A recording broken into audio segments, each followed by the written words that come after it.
everybody, my name is Manor and welcome back to Page Turners, which is our diverse book club geared towards teens and young adults. Today we're going to be discussing the book Within These Wicked Walls by Lauren Blackwood. But before we get started, I'm going to be listing some content and trigger warnings for you right here.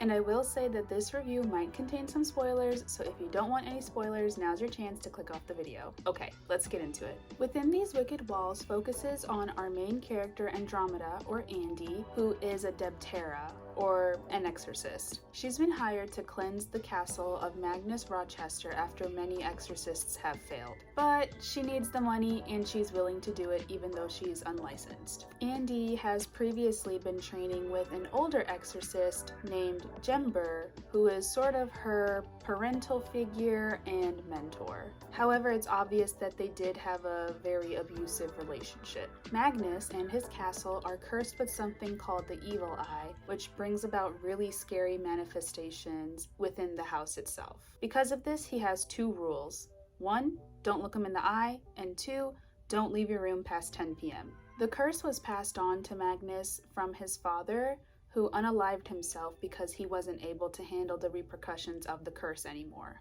The Evil Eye transforms Magnus into a hyena, and this is where his first rule comes into play. If you look him in the eye during the day, you will pretty much be unalived after that 10 p.m. mark. Andy and Magnus quickly take a liking to each other, even though their banter sort of starts off as a witty back and forth, sort of enemies to lovers kind of thing. And she's able to witness how intense these manifestations can be. For example, it's so cold inside the house that it snows, or another instance where Magnus's room was filling up with blood and he was drowning in it.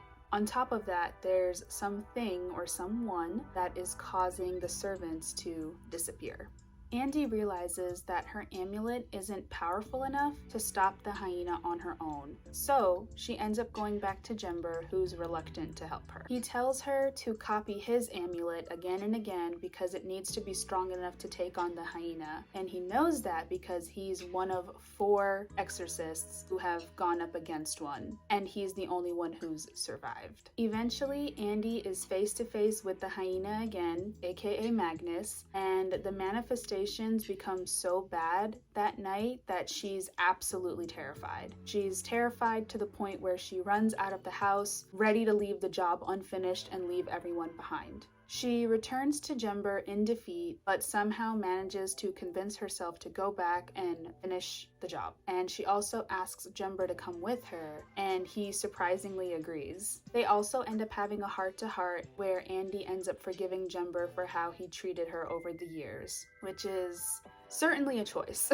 With that, Andy has her very last battle with the hyena face to face, and y'all didn't really think I was going to tell you how it ended, right? You know you're going to have to go find that out for yourself. Overall, I thought this book was really enjoyable, and I think that the overlap of culture with horror made it much more interesting. There were a lot of plot points I didn't want to get into because they make for really good twists and turns throughout the story, and I didn't see them coming, and I really appreciated that. I also found out that this book is an Ethiopian retelling of Jane Eyre by Charlotte Bronte, so if you are a fan of her, you might like this rendition of it. I really hope y'all consider checking out this perfectly spooky read, and we'll see you next time.